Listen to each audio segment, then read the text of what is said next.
I want to touch on a few things uh, briefly. I've seen a lot of comments about Drew Brees lately, and what he said was very insensitive. And I understand that a lot of black people have been upset with it, but what I've been trying to, siphon through is how are we processing all of this information that we've been receiving lately, and how are we compartmentalizing it, and how are we dealing with it? I've noticed that, Drew Brees and the Denver Broncos coach Vic Fangio, I think, their statements that they're made have really taken a hold of some of the news media cycle the past week, and I think it has more to do with the fact that we love football so much, but we have to try harder and look at the deeper picture, because it's deeper than a statement and a sentiment. And so if you're mad at the statement that Drew Brees made, I understand that, but I'm also going to submit something to you right now. I haven't heard you speaking out about Dak Prescott's contract situation and how Jerry Jones right now is pretty much playing with this man's money, when the guy who was previously in that role, who was a white man, Tony Romo, who's now a commentator, he never played with the white man's money. Matter of fact, he gave that white man his money, and this black man, Dak Prescott's better than that white man could hope to be on his best day. And I think they've already won the same amount of playoff games. And so I don't have a problem with us necessarily addressing the racism, but it's like, if we're going to address the racism, we need to address the racism fully. So if you're going to address it in the realm of football, let's not just address comments being made. Let's address the institutional and systemic racism that is permeating through the NFL's environment. Like, I don't give a shit about what the commissioner says. We all know it's racist as hell over there.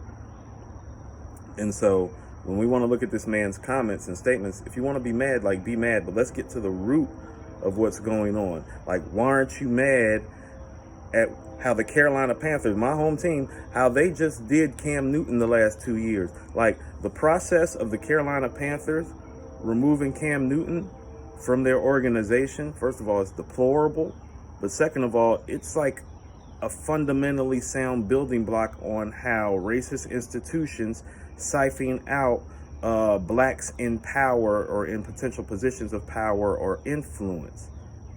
So I have a problem when we're more upset at the comments that a white man is making more than when our black men are being oppressed within the same organization and institution.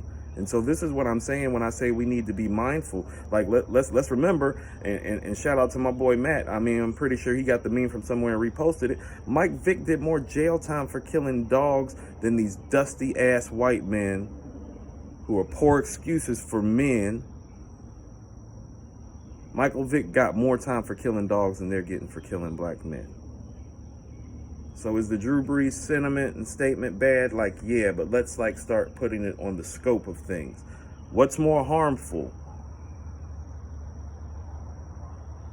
Dak's not getting his money. They trying to siphon Cam out the league right now. Like, that has nothing to do with his injury so much, because while we're on the topic of Drew Brees, once upon a time, Drew Brees was kind of in a similar predicament that Cam's in now in terms of the injury and it being unknown, and they took a shot on him. But here's the reality of the matter. He's white, he's quiet, he's conservative, he toes the line, all that God and country. That God and country shit's how he got his ass in trouble. Like, anyway, he should have just not said anything. But like I said, we shouldn't really be asking Drew Brees about a goddamn flag right now. Because if you want to talk about the racism in the NFL, let's talk about what the Carolina Panthers just did to Cam. Let's talk about what good old boy Jerry Jones and the Dallas Cowboys have been doing to Dak for almost 2 years. What I see happening too often is a little disconcerting, is that too often, since we are in prominence in a lot of ways in athletics and entertainment, I see a lot of athletes and entertainers speaking up. Just because you follow them in the realm of the sport does not mean you should follow them in life. Like, some of these people are not as educated or as informed as you are. They might only be informed on that one avenue. Like, I've heard a lot of black players speak out about the whole Drew Brees incident. Where were y'all at when the Panthers were cutting Cam Newton? Where were the NFL players at when they were cutting that man and getting rid of him and treating the way they've been treating him the last 2 years, all y'all was quiet because y'all was over there thinking to themselves, this is what the other NFL black men were thinking to themselves, Cam kind of got his money already, so like it's all good. And now they want to wake up and like be all righteous. Like, I'm not buying that bullshit, because that's what it is. So like you can let somebody that's not as educated as you like sell you a dream like that's what you're supposed to be worried about. No, you need to be worried about what they do to Cam more than you need to be worried about what Drew Brees is saying. You need to be worried about what they're doing to Dak more than you're worried about what Drew Brees is saying. But because some athletes get up here and they're angry, you think that you can be angry too, and you're just gonna pick up and follow them. It's like, follow them if you want to. They're not gonna take you very far. They're not.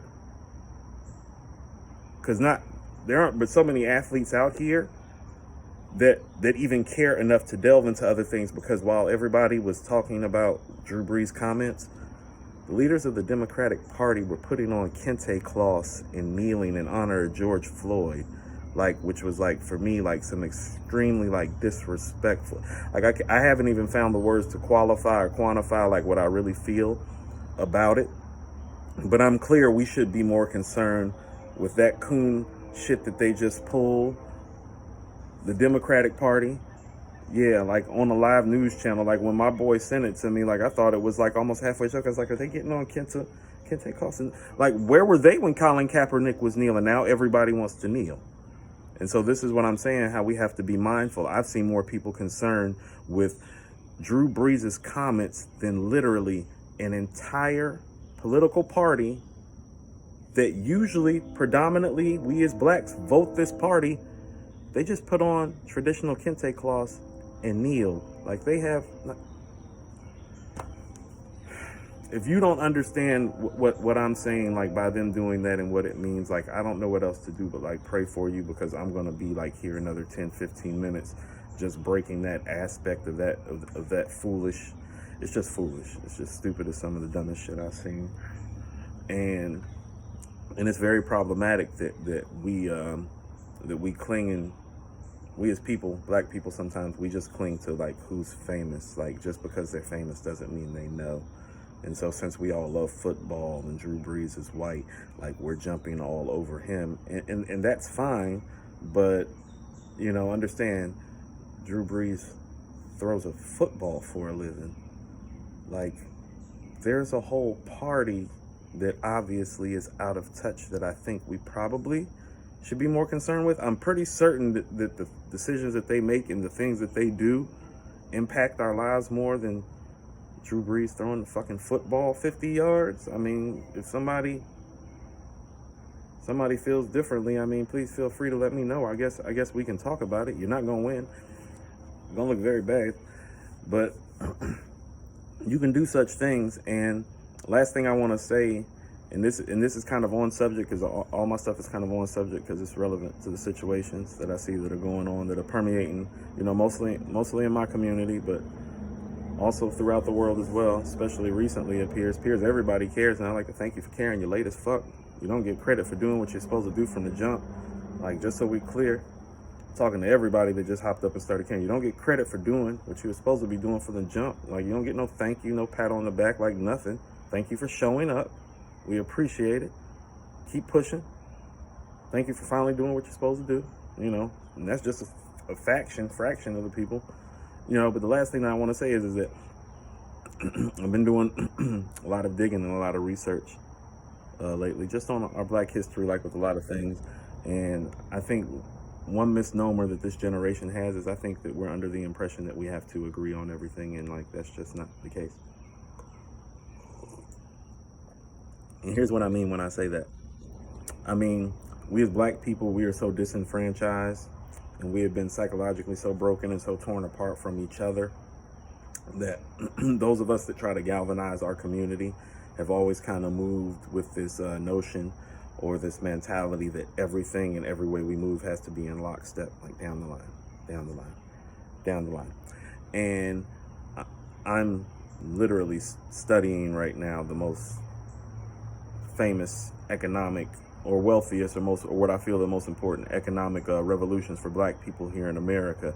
And the conclusion that I'm coming to just from the first two places that I've researched is that we don't have to agree. We just have to get fundamentally on the same page about a few things. And our ability to do that will help us work through other matters. Like, we don't have to have the same philosophy about how we want to approach police brutality.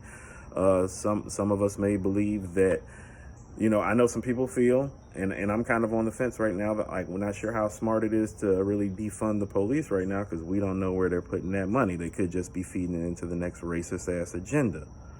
So even when we're asking for things to be demilitarized and defunded, it's like, but I want to see where that's going before we have that conversation, because they kind of snuck up and kind of built it out that way the first time without telling people. And so if you think they won't build like the next institution of slavery, because all when I'm saying institutional racism, I want people to understand, I'm just essentially saying slavery being reinstituted in different societal ways, but mostly through the institution of business practices here in America.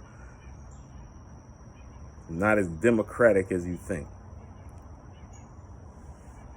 And I'm going to use an example, like I always try to do, about personally what's going on with me. The gentleman I went to school with a long time ago, and I respect this brother. He does a lot of wonderful work back home in my community. Like, I'm actually I'm honored to say that I know him. I respect him fully, and nothing I'm about to say changes that. I sent a lot of people, I believe it was about a week ago, a poem that I had written, and social media took it down and deemed it as hate speech.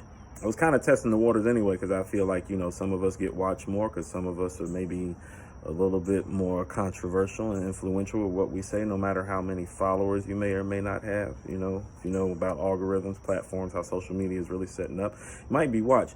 Sure enough, like, my stuff got taken down, but everybody that reposted it got to keep it up. So I was like, okay, watching me, and that's cool. But the gentleman who I respected, when I sent it to him, he called it hate speech. Or he agreed with them when they called it hate speech. And I was shocked. First of all, he was the only black person that said that I sent it to. Everybody else was like, that's messed up. This is freedom of speech. This, that, and the fourth. But I understood the context of something. Me and him, we fight the battle differently. And because he's a technical writer in the sense that he knows how to oratate and speak to a crowd or write in a dynamic for reaching a point and a purpose, but he probably doesn't write creatively off the whim like I do. I can format it too, but I'll feel it and I'll write it in 10-15 minutes. It'll be done and I'll go, because that's the emotion and the expression and the creative license that comes with anything, not just writing. And so he may not understand that aspect of it in terms of creative license, because he's technical with his words. He might just see the words, and I understand that. But what he has to understand is that them taking that down, they're debilitating your brother and keeping me from doing what I do well.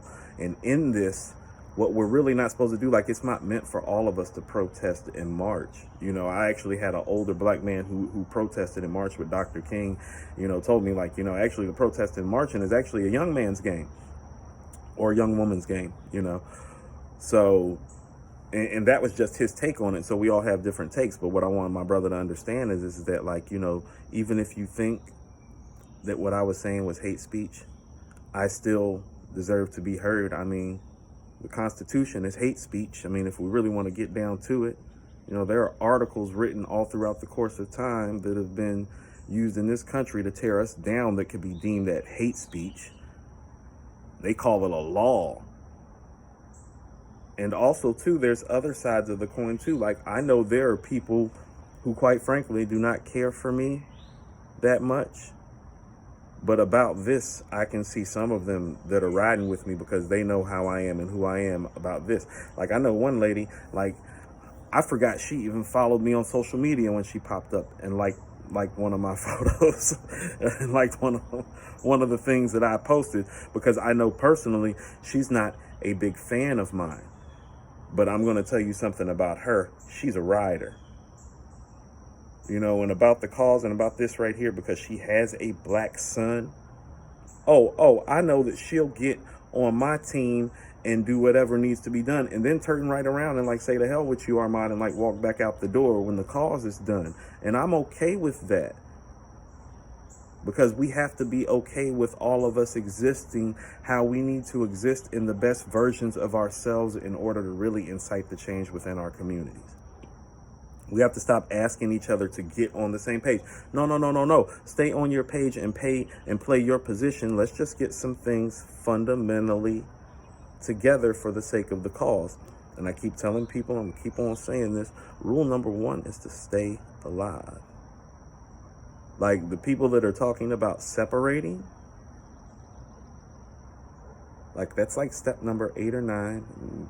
We're like 20 to 50 years away from that if we do it right starting today.